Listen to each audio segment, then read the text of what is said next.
Welcome to this explainer. Okay, I know property taxes usually give people a massive headache, but today we're going to make paying your Hidalgo County property tax an absolute breeze. We've gone through all the official county resources, tax collector guides, and portals to bring you a totally straightforward, stress-free guide. By the end of this explainer, you're going to know exactly how to navigate this whole system with total confidence. First things first, though, let me ask you, do you want to avoid a massive 20% penalty fee? Yeah, I thought so. Look, property taxes fund essential services and infrastructure in our community, from schools to emergency responders. So paying them is definitely a civic duty, but missing the deadline? Well, that's a personal financial disaster. The cost of waiting when it comes to your property taxes is incredibly steep. And that brings us to the number 20. Here's why that number is so scary. If your property taxes remain unpaid past a certain point, specifically after July 1st, your account gets handed over to a collection attorney. And when that happens, boom, an additional 15 to 20% attorney collection fee is slapped right onto your unpaid bill. And that's on top of all the penalties and interest that have already been snowballing since February. Just to put that into perspective for a second, if you have a $5,000 tax bill, you're looking at a surprise $1,000 fee completely out of nowhere. We definitely want to keep that money in your pocket. So, let's dive into our roadmap for today. We've broken this intimidating bureaucratic process down into 6 easy, actionable steps. 1. Avoiding penalties and fees. 2. Preparing your property details. 3. Navigating the online portal. 4. Choosing a payment method. 5. Troubleshooting common payment issues. And finally, 6. Deadlines and best practices. Step 1. Avoiding penalties and fees. We've already touched on the financial stakes, but in Texas, ignoring your property taxes impacts a whole lot more than just your bank account. It can actually disrupt your daily life through something called the scofflaw program. Basically, Hidalgo County implemented this initiative to directly connect unpaid fines and fees to your vehicle. So if you owe outstanding amounts that are past due for over 90 days, you get flagged as a scofflaw. What does that actually mean for you? It means you will be completely denied motor vehicle registration or renewal until that debt is cleared up. Imagine trying to get to work or, dropping the kids off at school only to realize you can't legally drive your car because of a tax oversight. Let's make sure that absolutely doesn't happen. Moving on to step 2, preparing your property details. Before you even touch your computer keyboard, you need to be prepared. Seriously, don't rush this step. A smooth online transaction requires having the right documents right in front of you. You're going to want to gather some specific information from a previous tax statement before getting started. Basically, you can search the county database in a few different ways. You can use the owner name, but hey, note that it must be last name first.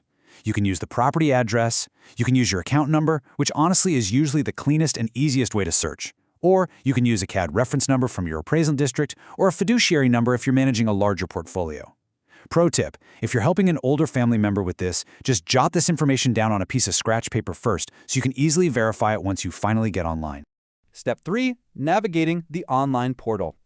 Now that we've got our documents ready, it's time to pull up the website and actually get the job done.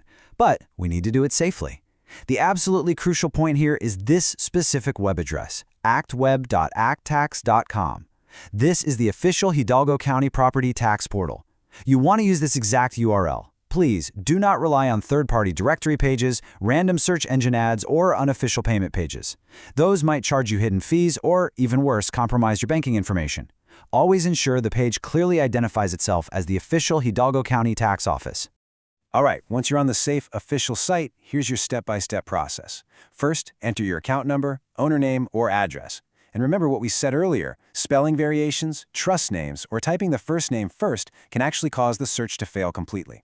If you're searching by address, just use the street number in the beginning of the street name. Actually, avoid overtyping things like apartment numbers or directional abbreviations at first. Keep it simple.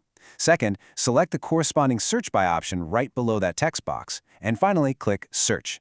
When your account pops up, take a quick second to verify that the property address and taxing entities are absolutely correct before moving forward. Step 4. Choosing a payment method. Once you've found and verified your property, how you choose to pay can directly impact your wallet and your timeline. When paying online, you're essentially going to face 2 main options, e-check versus credit card. If you choose e-check, it is completely free to use, 0 fees. Plus, it allows you to pay immediately or even schedule a future or recurring payment, which is super handy. On the other hand, if you choose to pay by credit or debit card, the system notes that it takes 4 to 5 business days to actually post, and it incurs a convenience fee. So whenever possible, we highly recommend the free e-check option just to save yourself some money. Let's actually look a little closer at those credit card fees so you aren't caught off guard. Basically, credit cards are charged a convenience fee of $2.50 for every $100 increment. So, a bill between a penny and $100 costs an extra $2.50. A bill between $100 and $200 costs $5.00, and that scales all the way up to a $25 fee for a $1,000 bill. Now, if your tax bill is over $1,000, the fee structure shifts entirely to a flat 2.5% of the total charge. Whatever method you choose, once you complete your payment, always save your confirmation number immediately. Take a screenshot, print the receipt, whatever you need to do for your records. Step 5. Troubleshooting common payment issues.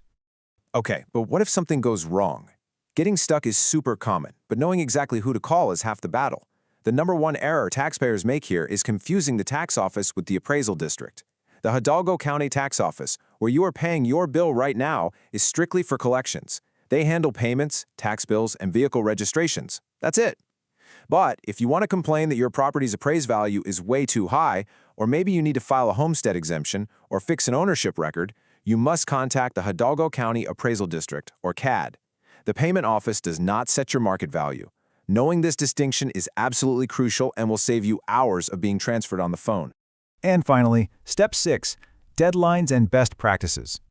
You know how to pay, and you know who to call, but you absolutely must know when these actions need to be completed. Timing is everything. Here is the life cycle of your Texas property tax bill.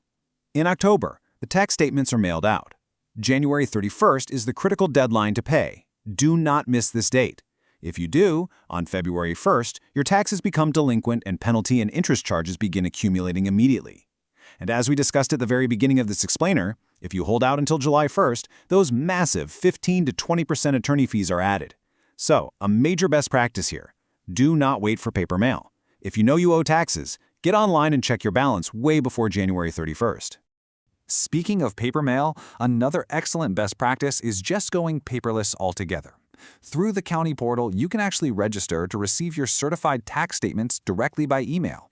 However, there's a catch. The official portal states that the deadline to register for electronic statements is September 15th of each tax year. If you miss that window, well, you'll be dealing with paper for a whole other cycle. So go ahead and mark your calendars and get that set up early. Before we wrap things up today, just a quick professional reminder. This explainer is for informational purposes only. Local government policies, website layouts, and even fee structures can and do change. You're responsible for staying up to date, so always verify your final payment amounts, deadlines, and official instructions directly with the Hidalgo County Tax Office and the Appraisal District websites. So, I'm going to leave you with this final thought today. Have you registered for your e-statements before the September 15th deadline? Taking just a few minutes today to organize your property details and embrace this online payment portal can save you hundreds, if not thousands of dollars in late fees tomorrow. Thank you so much for joining me on this explainer. Go get online, get those taxes sorted, and enjoy the peace of mind that comes with it.